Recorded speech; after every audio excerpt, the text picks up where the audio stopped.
Right, I think we can get the event started. And the first thing I'd like to do is to welcome everybody. Good morning for those in one time zone. Good evening, particularly to our speaker in a different time zone. And thank you all very much for joining what I'm sure is going to be a really exciting event this morning. To introduce myself first, I'm Christine Schenkin. I'm a professorial research fellow at the Centre for Women, Peace and Security at the London School of Economics. And I'm the PI on a European Research Council advanced grant on gendered peace. And this is the research project under which we're delighted to be hosting this event today, Rethinking Peace Education in a Time of Endless War. It's the opening event on a symposium on gender, peace, education and international law, which is also held under the auspices of the ERC Advanced Grants Project. Right, now before introducing our speaker, just a couple of housekeeping events and the format for the event. The lecture and the whole event is being recorded and also being live streamed.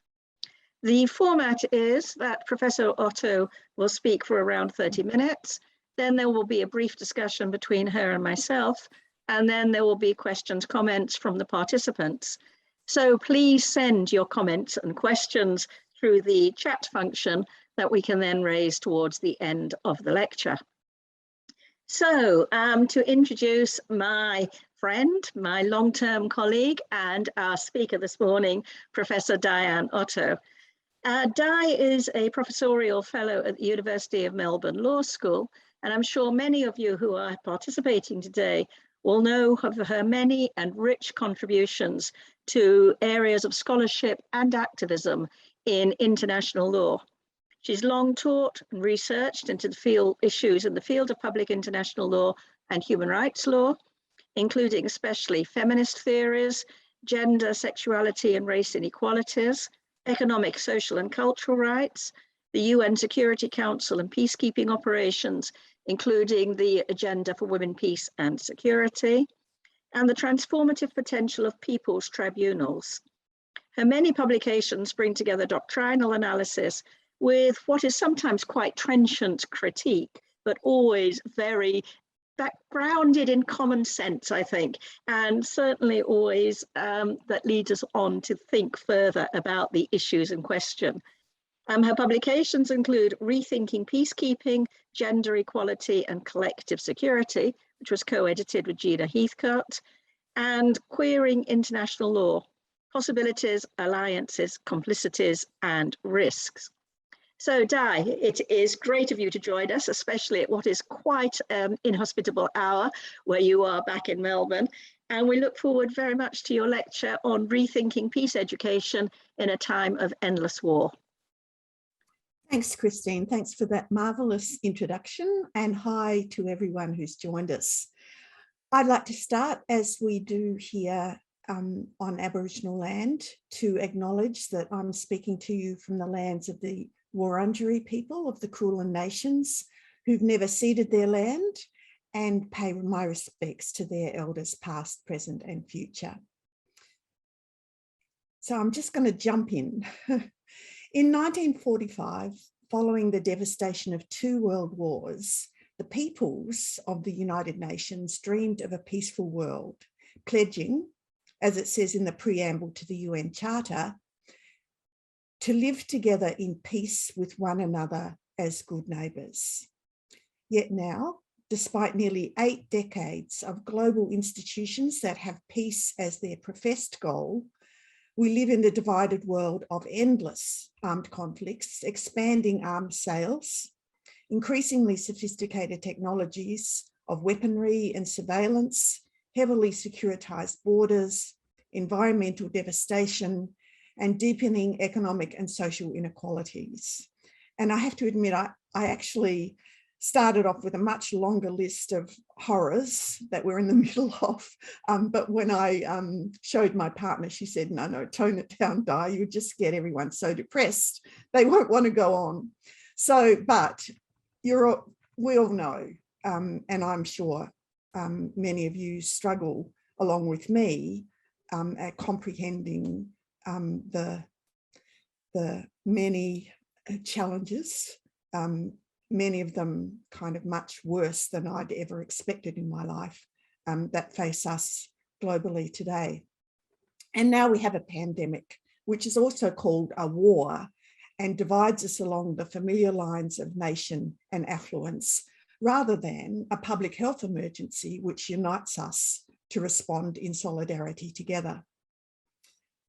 Muriel Rukeyser, Jewish American poet, feminist, lesbian, and political activist, wrote a short poem in 1968, which she simply titled Poem. It began, "I lived in the first century of world wars. Most mornings I would be more or less insane. The newspapers would arrive with their careless stories. The news would spill out of various devices, interrupted by attempts to sell products to the unseen. I would call my friends on other devices. They would be more or less mad for similar reasons. Slowly, I would put pen to paper, make my poems for others unseen and unborn." And I'll return to finish her poem later. What does peace mean to us and to our students in this second century of world wars? How should we understand and tell the story of why the project of universal peace, so ardently dreamed of by the peoples of the United Nations in 1945, has failed so profoundly? As I too put pen to paper for this keynote, with the images of what is happening to women in Afghanistan front of mind, I also found myself feeling more or less mad as I struggled to resist despair, a feeling, as I said, that I'm sure many of you share. In this presentation, I rethink my own teaching practice and suggest ways I could have taught about international law's vision of peace, such as it is, more critically. I also propose some strategies for fostering alternative, more hopeful imaginaries of peace in the classroom, even within the discipline of international law. I discuss some contemporary examples of the efforts of grassroots communities to live in peace, and conclude that reimagining peace in education, law, and beyond is not only possible, but imperative.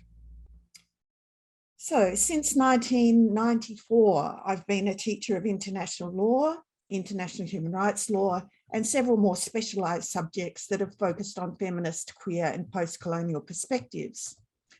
As I reflect now on my teaching, I do not think that I paid nearly enough attention to the concept and practices of peace. The habit that has developed in my discipline, or at least in the West, is to teach about peace in the negative, as the assumed and mostly unspoken purpose of the international laws regulating the use of force, forefronting the peremptory rule that prohibits the use of force, and then moving on to what is usually of most interest to students, the many exceptions to this rule and their contested interpretations.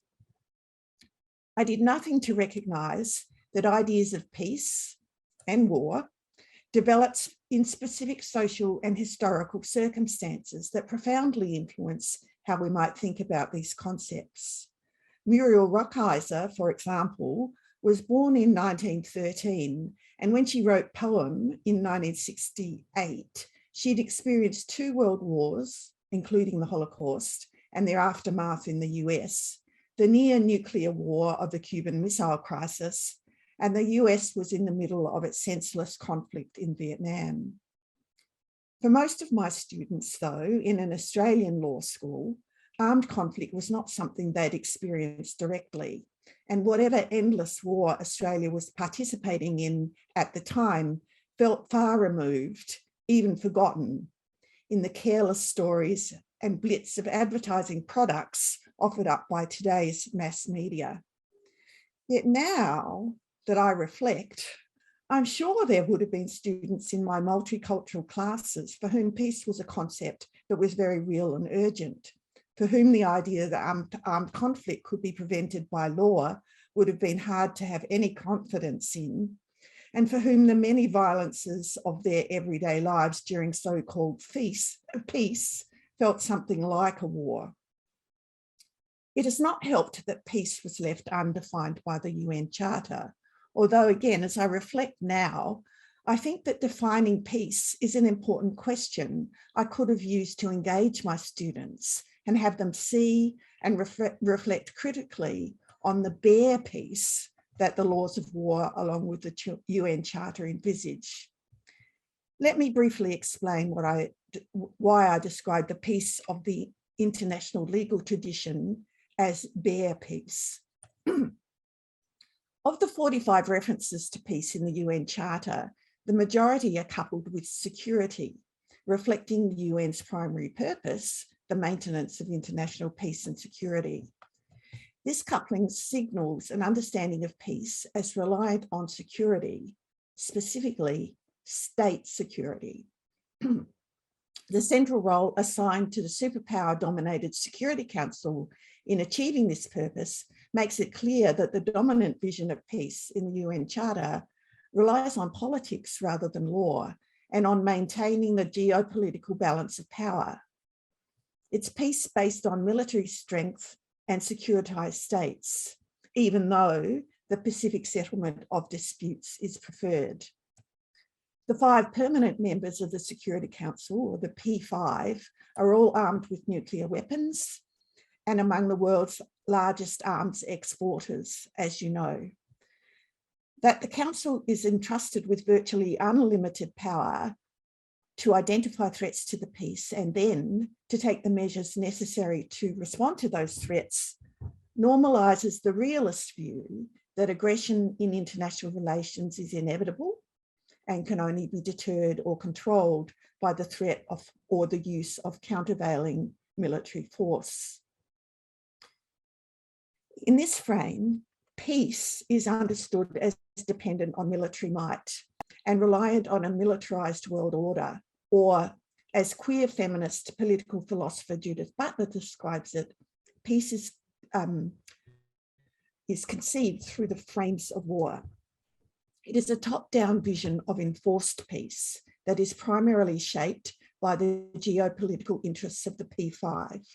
And by describing this as bare peace, I borrow from Giorgio Agamben's notion of bare life, which refers to human life that is stripped of legal status and rights by sovereign or executive power. The bare peace of the UN Charter treats most life, human and non-human, as expendable, or again, drawing on Butler, as ungrievable in the cause of state security. But how is bare peace made acceptable in the imaginary of international law? This is another question for my students, which I failed to ask, or asked only peripherally. Part of the answer to this question is supplied by feminist perspectives, and I'm hoping I can share my screen. Yes, good.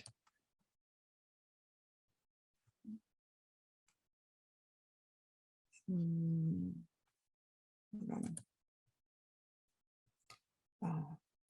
coming. There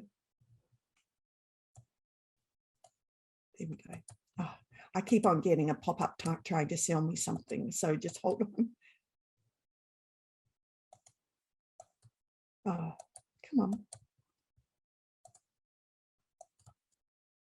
Okay, have I got it? Have I shared? Okay, great.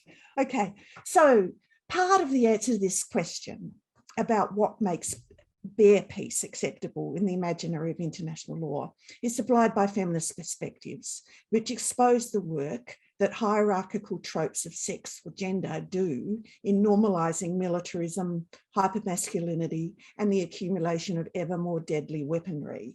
And one image, but there are thousands, is presented by this World War I recruitment poster.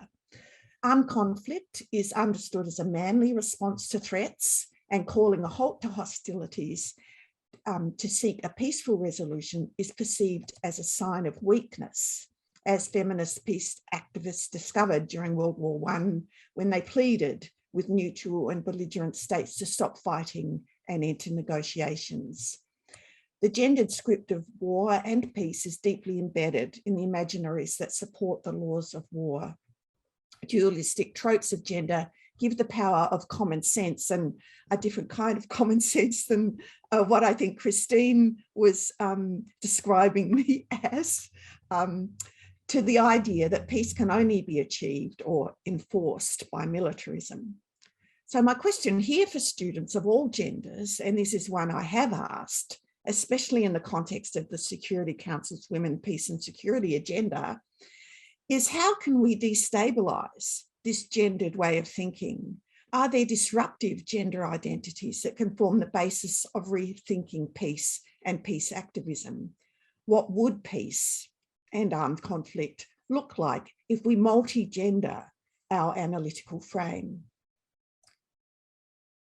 Another part of the answer to how international law's bare peace has been made acceptable is provided by the 4 stained glass windows, and sorry, that's pretty blurry, that adorn the Peace Palace in The Hague, where the International Court of Justice sits. The windows, installed in 1914, are titled The Evolution of the Peace Ideal. As the title suggests, they tell an evolutionary story of peace that will only be achieved when everyone is fully civilized and thus able to respect the rule of law and the judicial settlement of disputes.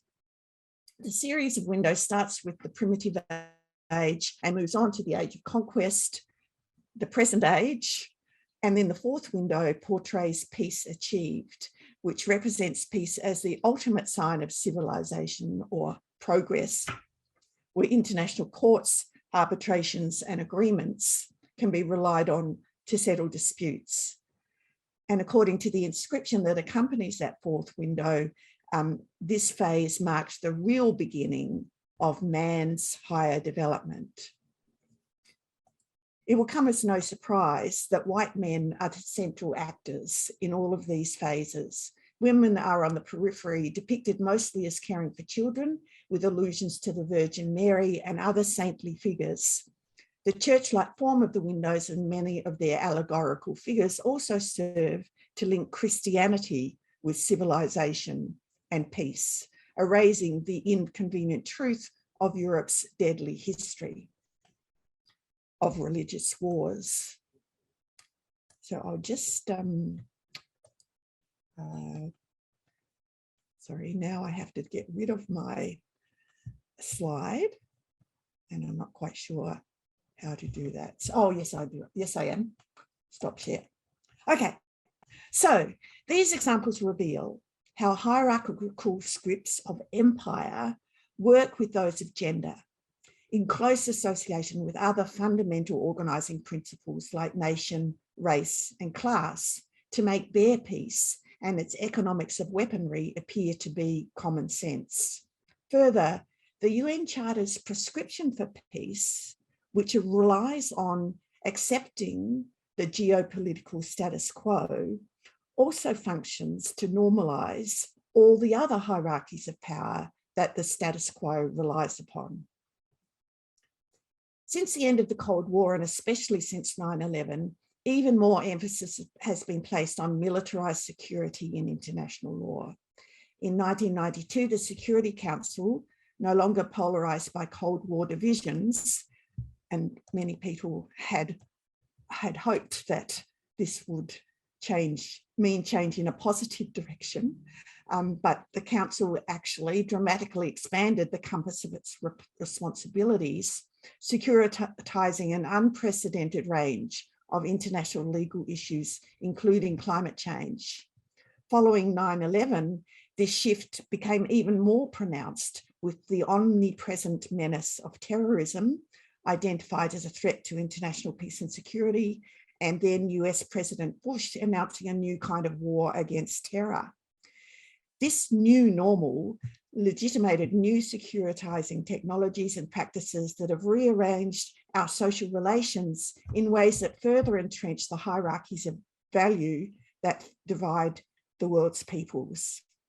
Even infectious diseases, as I mentioned earlier, are treated as a security threat, requiring a warlike response that has extended the biopolitical reach of security technologies into even more intimate aspects of our lives and deepened the contours of both local and global inequality, rendering even more life ungrievable.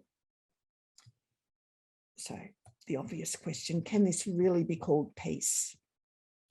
My sense is that peace has been so emptied of meaning in this hyper-securitized world that for my students, and perhaps also for me, it has lost any emancipatory content that it might once have had.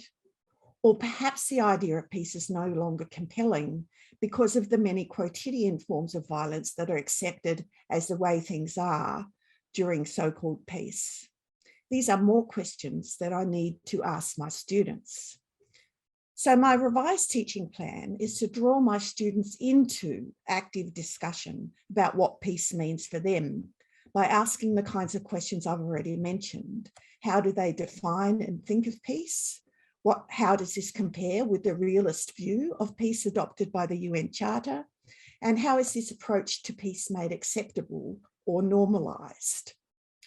Hopefully these questions will start to destabilise the dominant conception of bare peace in international law.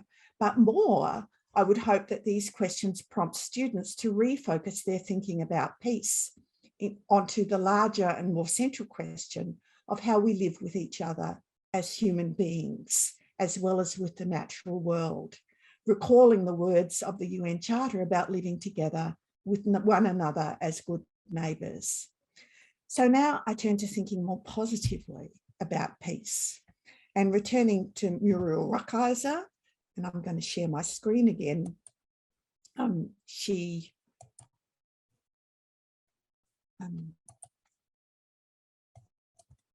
Oh, sorry. Oh, I need to go back one. Previous. Okay. In a reflection piece, a reflection on peace and poetry that she wrote in 1949, she said, "To be against war is not enough. It is hardly a beginning. We are against war and the sources of war. We are for poetry and the sources of poetry.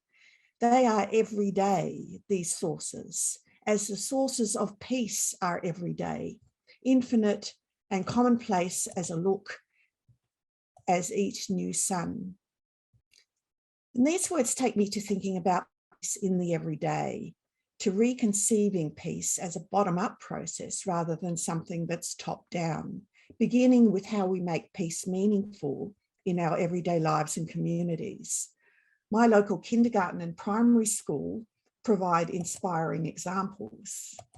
The kindergarten welcomes everyone, all those who pass, including all those who pass by, in the language of the local Indigenous population, and proudly display the Aboriginal flag next to this. The primary school has 3 important words embroidered on its fence: inclusive, respectful, and curious. I find these messages from children to the rest of the neighbourhood about living together differently very powerful. And such examples can be linked to international laws other than the laws of war, like international human rights treaties and the Declaration on the Rights of Indigenous Peoples, and how they might contribute to peace in the discussion with my class. Another strategy is to focus on the work of peace activists, much of which has been excluded from official histories and maligned by states as threatening, criminal, treasonous, terrorist, or even hysterical. And hysterical was one criticism, criticism will do, that was thrown at the Green and Common Women's Peace Camp, which is one example, and I think a really good example of a protest because it finally was successful. Commencing in 1981, women from across the UK mounted a 19-year protest against nuclear weapons being housed at the Royal Air Force Base in the heart of the UK. Their demonstration was non-aligned. I think that concept of non-alignment also needs to be something that is discussed in class, and non-violent. and built on earlier genealogies of feminist resistance and imagined radical equality. They challenged traditional stereotypes of women, pioneered new practices of support and solidarity, made decisions collectively, and forged innovative ways to communicate and practice nonviolent protest. That's one of their protests in the photograph. Their actions did ultimately result in the removal of the NATO-supported American cruise missiles from the base. And this protest changed many women's lives, and together they forged new ways of living together. Such protests also linked to international law. One way, by highlighting the inadequacies of the treaties that seek to regulate the manufacture, stockpiling, sale, and use of weapons, and raise many questions for students about how the goal of universal disarmament might be achieved. Another strategy is to examine the emergence and practices of peace communities, like those in Colombia that were established against the odds during the country's 17-year civil conflict. These communities banned weapons and practiced sustainable farming. And this is one of the signs that demarcated where the boundary was of this community in the mountainous regions of Colombia. Jumped ahead, but yes, the next one I wanted to examine, these communities, the Colombian peace communities, banned weapons and practiced sustainable farming and also organized collectively.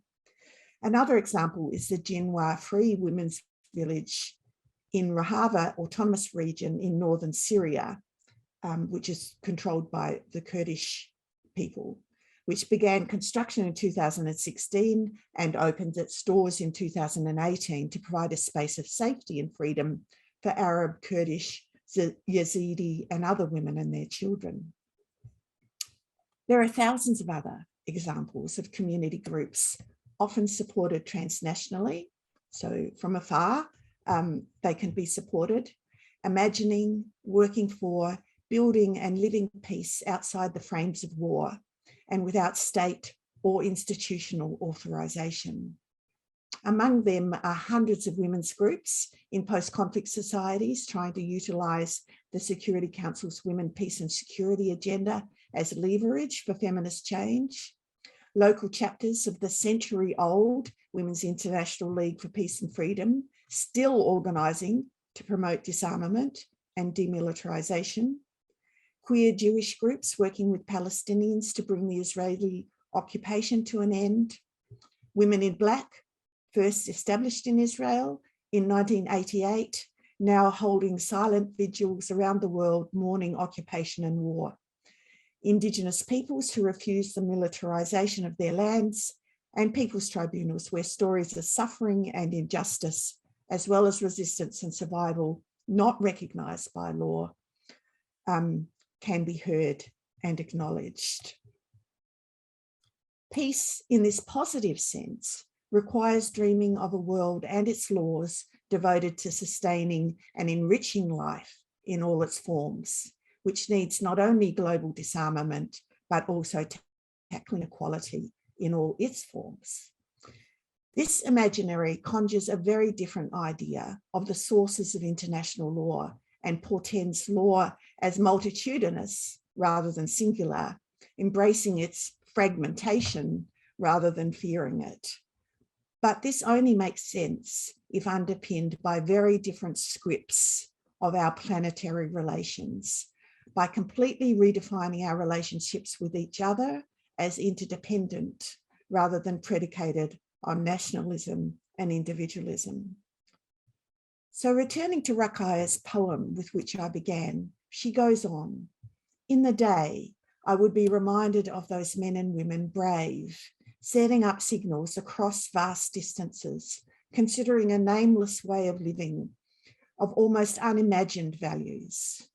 As the lights darkened, as the lights of the night brightened, we would try to imagine them, try to find each other, to construct peace, to make love, to reconcile waking with sleeping, ourselves with each other, ourselves with ourselves.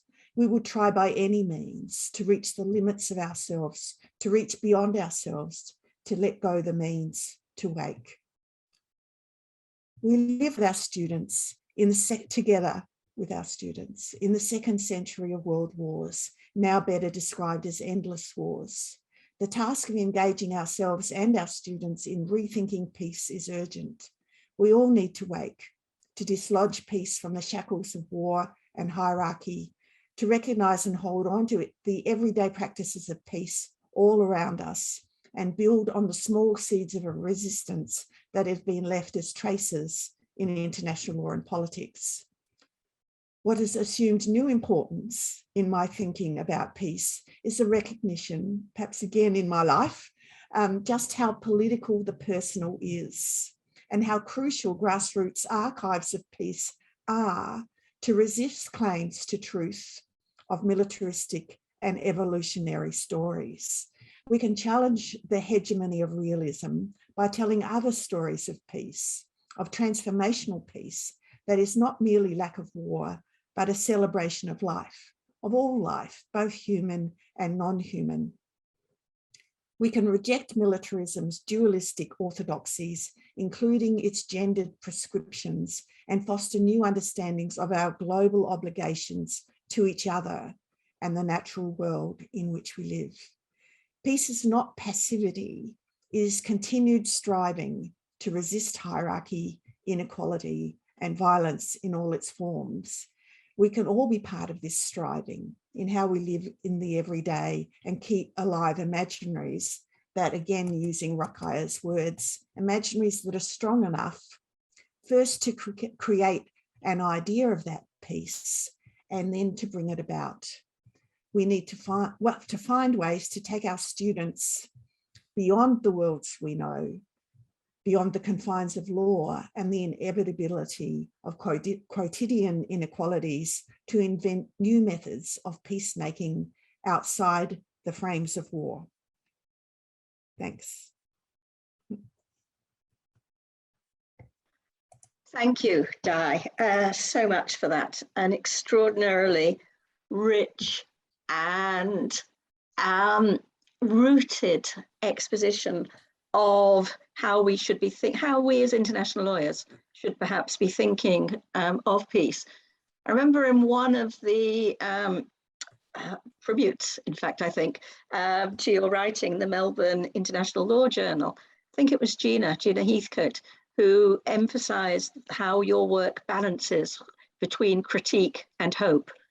And I think that was exemplified really strongly in the lecture that you have just given us, and how you end on hope.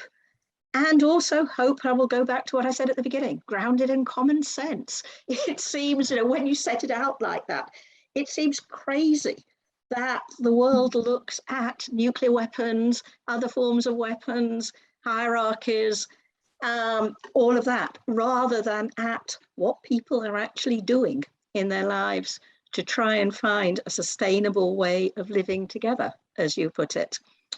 There is so much we could discuss. I'm not quite sure where to start. One other thing that I really liked was this idea of teaching methodology, of asking these questions of our students, challenging them. But then I thought, now, are these students in international law, or should they be students in some other class? International law, as you say, you began with the Charter, although you went way back, particularly with the pictures of the International Court of Justice. But it's really interesting that if you look at the great texts of international law from the beginning of the 20th century, Oppenheim, for example, there is the law of peace and the law of war. And so there was somehow this notion that international law is the law of peace. Then you also talked about, the great moment, end of the Cold War, when we all had this, do you remember we talked about the peace dividend and what everybody was going to do with the peace dividend. The then Secretary General, I think it was Boutros Boutros-Ghali, comes up with an agenda for peace. And yet it's an agenda for peace that never defines peace, assumes that we all know what it is, and goes straight into, again, military type action. So should we be looking for peace in international law at all? Or should we be saying, look, there are all these moments when perhaps there could have been a more formulation of peace within international law. Are we misguided in thinking about peace and international law? Or is the answer, which I think you also hinted at, that we ought to reconstruct international law itself? You touched on the sources. I think you've touched on other areas. Sorry, that's a whole load of things to start. But it shows just how much your lecture has sparked thinking. Thanks, Christine. That's a wonderful, wonderful response in so many ways. Well, I do think we need to reclaim peace from the clutches of this sort of negative space that it's been allocated to in international law, and which is not to, I mean, this is the thing, isn't it? To be critical while also remaining hopeful. And there's only certain things that the law can do, but it can be well, first of all, it's something that we share internationally in some ways. And where international law does speak to people at a local level, it gets embraced, especially if it speaks in a different language, of different tenor to different things than their state laws are speaking to. So look,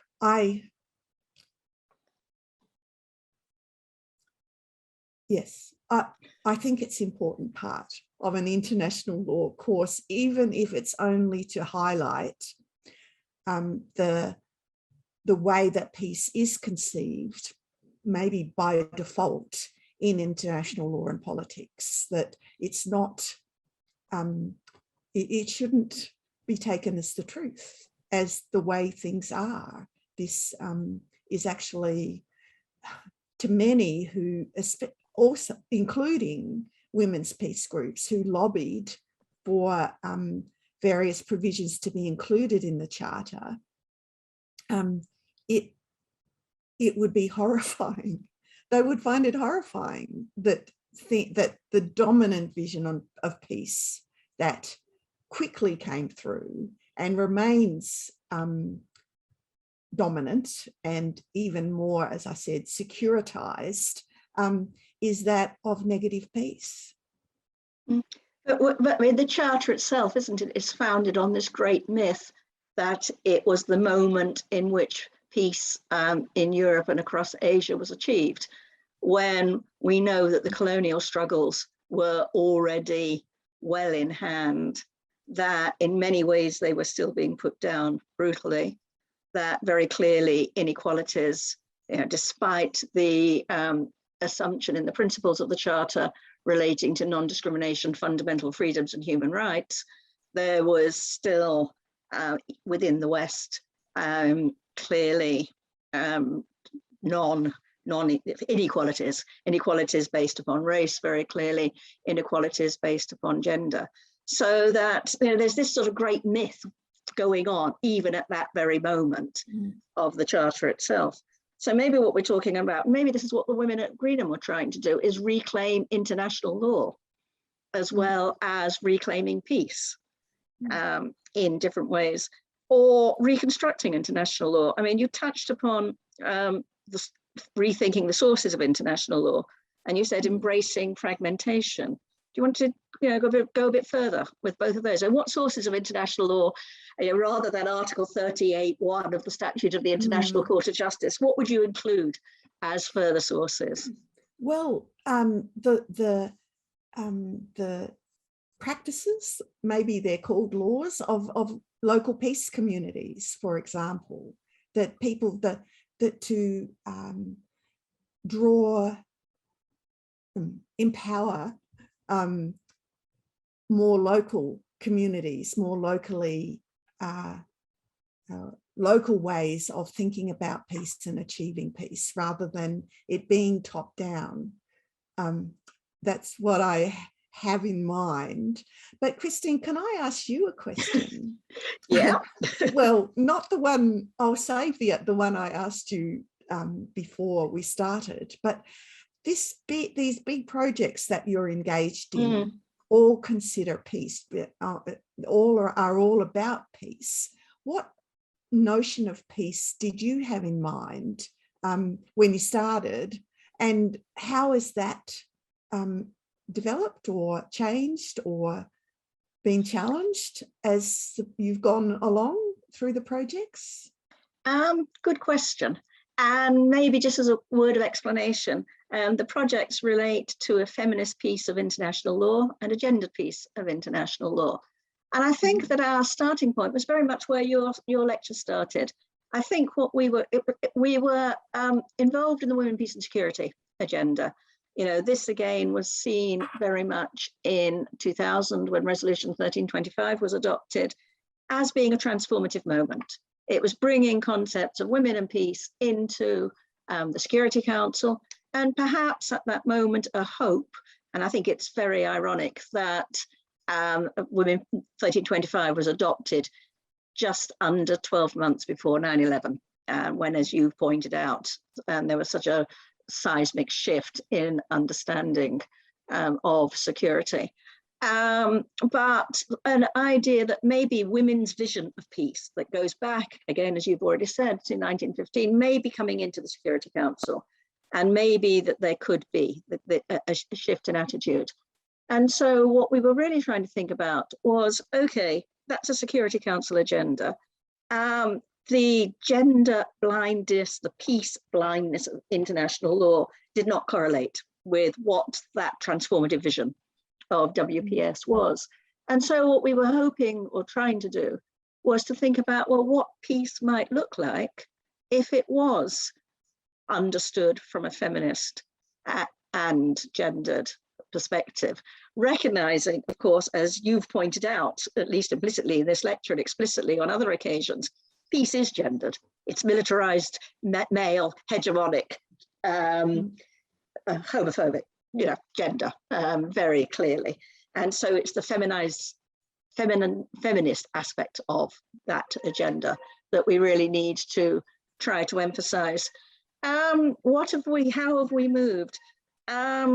I know you know of, but again, just to say, we set out in a letter to member states of the Security Council and more broadly the General Assembly, a feminist vision of peace and the principles that should be being looked at. And that's available, again, perhaps Sarah, you could put up on the website, on the chat, where that is actually available, trying to take in many of the aspects that you've talked about. But I think what we've really come down to are perhaps a number of the complexity, the need to try and bring together the bottom up and the top down, the need to take account of the non-human, the environmental, the natural world, as well as the human world.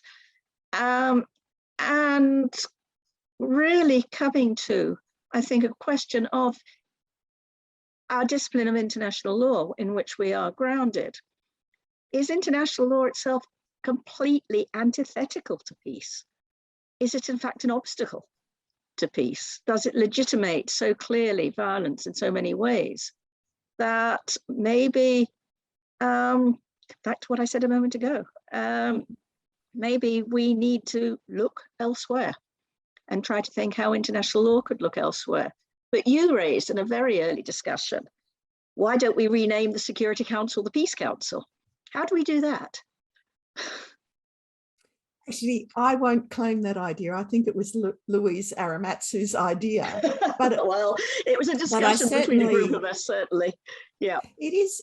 I mean, again, it's something for students to ask them, or for them to consider if the Security Council had been called the Peace Council, would that have made a difference in terms of how it saw its role, or how, I mean, its role is set out in some ways in the Charter, but how it interpreted its role. And it did make, in preparing, it did make me wonder whether even its efforts at peaceful resolution of disputes are much spoken about. Because that would be a different kind of way of teaching about the Security Council to look at examples of where it's forged a peaceful resolution. Do you know of any, Chris? I mean, are there? Well, I was going to say, even further beyond that, 2 points. One is the maintenance promotion of international peace and security is an enormously broadly worded mandate. It gives plenty of scope for imagination and transformation. It does not have to be the militarized hierarchical aspect of it. But I'm aware that when you talk about peaceful resolution of disputes, one aspect that gets mentioned occasionally in a small sort of footnote or something in the major text is the good offices of the Secretary General. Yes. And I think there probably are many examples when he's working behind the scenes, it is always he, working behind the scenes, where that may well be effective, but it's not talked about, whether it's not considered important or whether it's felt that to talk about it would be to compromise it or prejudice it in some way. I don't know, but it's not regarded, is it, as the core function? And yet in many ways it surely is.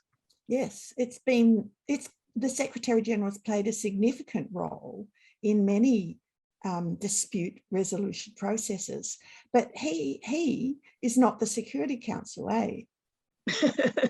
True, but he is the chief functioning office of the chief administrative officer of the United Nations, and he's authorized to bring to the attention of the Security Council matters that he considers relate to international peace and security. So he could be a pivotal point if he was inclined to do so. Two other quickly, I don't know whether you've seen, there's a very long, very thoughtful question in the chat box. I don't know whether you can see it as well. On a thinking, trying to sort of summarize it very quickly, I think that the crux of the question is, how does one in a political science or international relations or international law course, which is so normalized, as you have said, in this masculinist hegemonic type way, teach the sorts of things that you were talking about without running the risk of being seen as, how does he or she put it at the end, a sign of weakness and a dovish approach to international law, to the United Nations? How can we disrupt these normalizations without being accused of not covering the typical syllabus, the question ends up, or as being seen as not accepting the normal situation?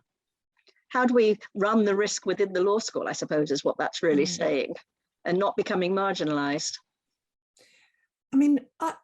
Eleni, I guess that by drawing the students into the discussion, I'm hoping to get around these issues that you're raising, that if I'm relying on the students and they define peace and think about peace in a whole variety of different ways, then they've set the scene for me to then move on and ask, well, how much of this is reflected in the law that we're covering in this topic?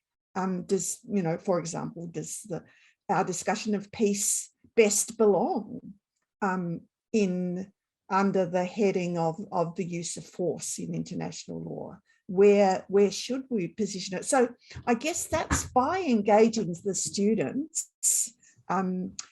It's not so much me that's leading the discussion in a particular direction. It's more responding to them, if you know what I mean. So for me, that often works. And then, I know there are many other disciplinary limits to what's possible in our teaching, particularly when you've got a syllabus that's chock-a-block full and there's not a lot of time for discussion. So the questions that you choose for discussion are quite important. You don't want to ask, or you probably would never get to ask all of the questions I asked in my presentation, but this one thing about what does peace mean for you, to you, I think is is crucial and would actually get the students thinking not just about peace as something that's far removed from them, but as something that means something for them or people that they care about. And I think that gets over a huge hurdle without you having to appear to be too soft or weak. Or dare we say feminine? Feminist, even feminine, yes. You know, I mean, isn't that again one of the, you know, you talked about you're either viewed as being mad or utopian. If one talks about peace, aren't those, or hysterical, you raised at another point, aren't these all adjectives that are very often associated with women or with those who reject the gender binary altogether and are therefore themselves pushed outside that framework. And it's also interesting, you know, why is it a concern that you might be being seen as taking a dovish approach to the United Nations? Surely that was, again, at least the myth of what it was about, you know, at the beginning. So I guess the second part of the answer would be, well, own what they call you and make it a positive.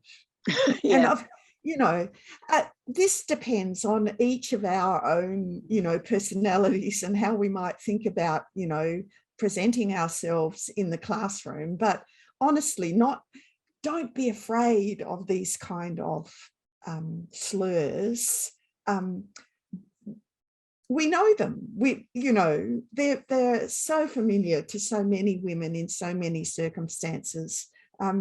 Brush them off, make fun of them, own them, you know, reinterpret them, whatever, but don't feel cowed by them. All methods of what you talked about as well, resistance. I mean, those are all, aren't they? Resistance does not have to be physical resistance. All these other ways of resisting. A question from Louise Aramatsu, which we might have expected. So, reflecting on the strategies of peace, each is concerned with paradigms outside the state. Does this mean that peace that is more than the bare peace that you talked about is impossible in a state-based system? And of course, international law remaining the state-centric legal system. Louise, I think it's a huge hurdle, the state-based system. That's the state defines or seeks to define our primary loyalty. And it works in lots of ways because we're all so dependent on the state that we're in. But so state loyalties make wars possible. People fight wars because of nationalism. So it is really, I think the state structure, I don't know if that can ever go away, but somehow we need to decenter the state as our primary relationship with each other. And I think we can see that in some communities, many, you know, religious communities, for example, but peace communities too.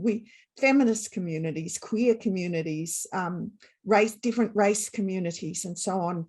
We do have ties with each other that transcend the states that we're in, or resist state attempts to have us divided. I think we have to build on those kinds of solidarity so that they're not so exclusionary, if you know what I mean, so that they not just support the group that is at the center of that kind of network, but that they're inclusive of other sort of outsiders or others who want to identify with people in a way that's not state-based. And you mentioned at some point in the lecture, perhaps rethinking the expression non-aligned. Go on. Even the history of the non-aligned movement doesn't get a look in international law textbooks. So the the non-aligned movement was made up of newly post-colonial states and got known as the G77 at one point, but still I think the broad grouping of states outside of the West, many of them identify still as part of the non-aligned movement. But this idea of non-alignment, for me, way before I was an international lawyer, was brilliant during the 70s and 80s, because it meant that the East and the West, or communism and capitalism, weren't the only two options, you know, that were conceivable as ways of living, that there was a third non-aligned perspective. And it worked against a simple destructive polarization of views. And at the end of the Cold War, when all that basically disappeared and we had one dominant view, which was really the West, or capitalism, or democracy, or however the market, we've really, I think my students, but I feel the loss too, my students suffer from being able to think outside of one box, because there's only one box that's presented in the dominant frame. Yeah, so look, I think non-alignment is a really important notion, and it's not just about Switzerland. It's, you know, it was a strategic position of the post-colonial states that they held on to for many, many years. And there's a big difference between neutrality and non-alignment. Yeah, that's neutrality, right. In fact, I think is still a militarized type concept. We're coming to the end. I think we have 2 minutes left. And there are a lot of comments, really good comments, that have now come up on chat. So, I mean, I just encourage everybody to look at them. Examples, particularly, again, about the Peace Council, or the Peace and Sustainable Development Council, that somebody else has suggested. The link is put up to our feminist peace letter if people would like to look at that. The suggestion that we should understand the dominant conception of peace as patriarchal peace. I think their peace is probably patriarchal peace as well. So I do urge people to have a look at the chat. Before leaving, I would like to invite you all to join for the closing keynote of our symposium on gender, peace, education and international law. And this is on Thursday morning, 10 a.m. UK time, that's the 28th of October. And it will be a lecture by Professor Shweta Singh from South Asian University on gendering peace in education, in between dialogue, difference and dissidence, which I'm sure will also be an excellent event. And absolutely final, I would like to thank Di so much, and I hope you now can enjoy the rest of your evening. I'd like to thank Dr. Sherry Levensky, who is responsible for having arranged the symposium and everything. So thank you, Sherry. I would also like to thank everybody who has participated, and again, especially Dr. Sarah Smith and Dr. Eleanor Slavreska, who behind the scenes have ensured that all the technology has worked. So to either have a good rest of the day or a good evening. And so thank you very much for everybody. Thanks, Christine. Good night, everyone.